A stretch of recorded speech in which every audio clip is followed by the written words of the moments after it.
Hello दोस्तों, बहुत बहुत नमस्कार।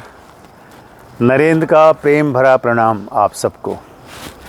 सबसे पहले मैं अपने हृदय से आपके प्रति आभार व्यक्त करना चाहता हूं, आपकी विशेष शुभकामनाओं के लिए, आशीर्वचनों के लिए जो आपने मुझे अपने जन्मदिन पर दी थी। मैं तब से आपको मैं धन्यवाद नहीं कह सका था, ये अवसर मैं ले रहा हूं धन्यवाद कहने का। कृपया मेरा हार्दिक धन्यवाद, हार्दिक आभार स्वीकार करें। अब जीवन का सफ़र आगे चलता है, तो हमारी जो चर्चा की श्रृंखला थी उसका भी सफ़र आगे चलाएं। तो मैं आपसे बिना वक्त गंवाए थोड़ी सी रिकैप, यानी कि हमारा जो पिछली चर्चा का जो विषय रहा है उस विषय का एक बार रिकैप कर लेते हैं, उसको थोड़ा सा स्मरण कर लेते हैं कि कहाँ से बात आई और कहाँ तक आई थी और अब कहाँ जाना है।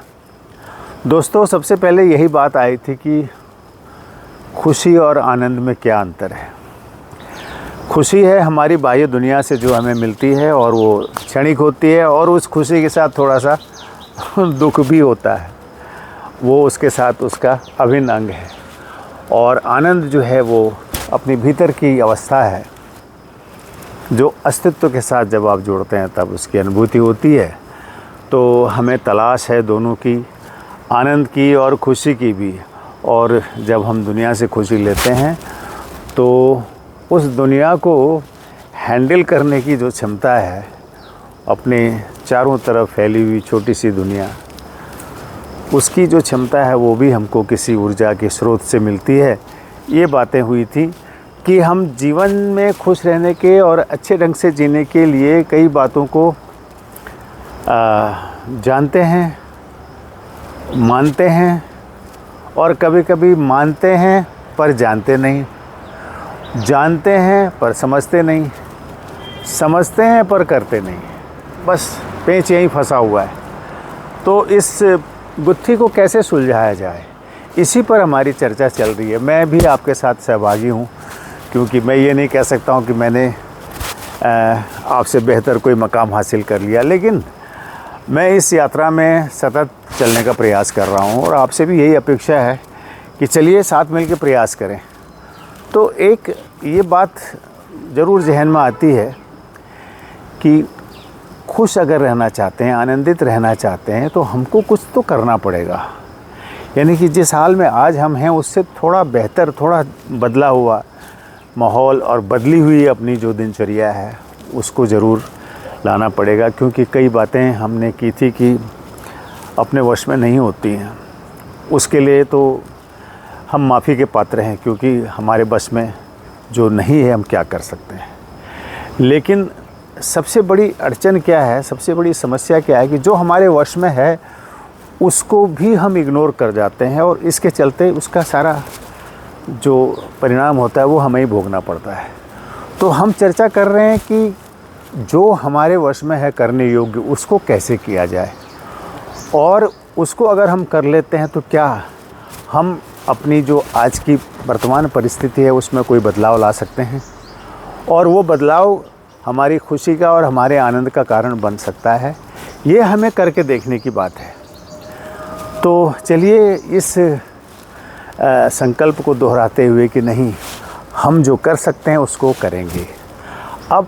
अब बात करते हैं कि हम जो पिछले वाले वीडियो में हमने जो बात की थी कि वर्क फ्रॉम होम, यानी कि अपने जो घर है अपना, हमारे अस्तित्व का जो घर है, हमारे अंदर जो जीवन ऊर्जा का स्रोत है, वहाँ कैसे पहुँचा जाए। तो दोस्तों, ये तो कई बार आपने सुना होगा कि हम बाहर की दुनिया में उलझे रहते हैं और हमें फुर्सत ही नहीं है कि हम अपने अंदर की दुनिया में वापस आएं। ये बहुत मुश्किल है, लेकिन असंभव नहीं है, आया जा सकता है। तो अंदर की दुनिया से मतलब है कि हमारी जो चेतना है, हमारे अंदर में अस्तित्व का एक सॉफ्टवेयर है, और ये बाह्य दुनिया में भी कई सॉफ्टवेयर हमारे आमने सामने हैं, और उनके साथ हमारा काम चलता है, उनके साथ जिद्दोजहद होती है। वो एक अलग क्षेत्र है जहाँ हमको डे टू डे सारी समस्याओं से जूझना पड़ता है, फिर उसमें हम उसका हल खोजते हैं, फिर हमें कभी खुशी मिलती है, कभी गम मिलता है, कभी अफसोस होता है, ये सारी बातें होती रहती हैं। लेकिन अस्तित्व का जो सॉफ्टवेयर है, अगर हम वहाँ टच कर जाते हैं तो सारी समस्याओं का एक बहुत बड़ा सुंदर समाधान मिल जाता है। ऐसा प्रतीत मुझे हुआ है कई बार, जो मैंने अपने अनुभव में देखा है।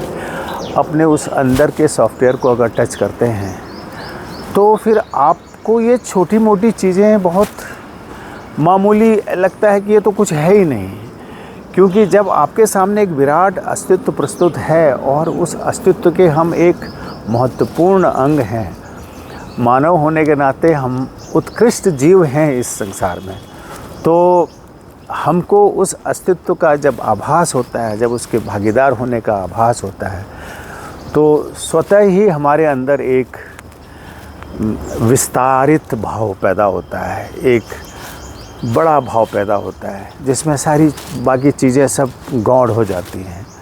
और फिर उन चीज़ों को हैंडल करने में हमें जो ऊर्जा चाहिए वो मिलने लग जाती है। ये एक कोरी कल्पना नहीं है, ये संभव है। बस शर्त यही है कि हम कितनी जल्दी इसके प्रयास की सिलसिला में जुड़ जाए, इस प्रयास के सिलसिले से जुड़ें और उसको अनवरत चालू रखें। ये हमारे लिए एक चुनौती है। चलिए इस चुनौती का सामना करते हैं। आप सिर्फ ध्यान दीजिए कि हमको खुश रहना अगर हमने ठान लिया है, हमको आनंदित रहना हमने ठान लिया है, तो हमको ऐसे काम तो नहीं करने होंगे जिसका एंड रिज़ल्ट दुख हो। चाहे वो कोई काम हो, चाहे अपने प्रोफेशनल फील्ड में हो, अपने सोशल फील्ड में, अपने फैमिली के फील्ड में हो, कहीं पर भी कोई ऐसा काम जो हमें अंततोगत्वा उसका फल अच्छा नहीं है, वो हमारे लिए दुख का कारण बनने वाला है। तो उन कार्यों को अवॉइड करते हुए, उन परिस्थितियों को अवॉइड करने का प्रयास करें। ये करने लायक चीज़ है। इसको हम अब जब बात करेंगे आगे, तो एक्शन पॉइंट्स क्या क्या हैं, करने योग्य बातें, तो उनमें से ये सबसे पहली बात है, अगर हमको आनंदित रहना है, हम वही काम करने का प्रयास करें जिसका एंड रिज़ल्ट आनंद में बदले, खुशी में बदले, और वो काम अवॉइड करें जिसका एंड रिज़ल्ट हमारे लिए दुख पैदा करने वाला है। तो चलिए आज रिकैप के क्रम में मैंने आपको थोड़ी सी पुरानी बातों को समेट के आज प्रस्तुत किया है, और आज यहाँ पर इस पादान से हम अगले स्टेप में जाएंगे। बहुत सारी चर्चा आपके साथ करनी है। अभी तो दोस्तों बहुत आनंद आएगा जब हम आगे बात करते चले जाएंगे। बस शर्त यही है कि आप हमारे साथ जुड़ जाइए और जुड़ के अपने अभ्यास में लग जाइए। अभ्यास कैसे करना है, इस पर बहुत सारी बातें होती रहेंगी। तब तक के लिए मैं आपसे विदा लेता हूँ। आपका नरेंद्र। नमस्कार। आने वाली दीपावली आपके लिए मंगलमय हो।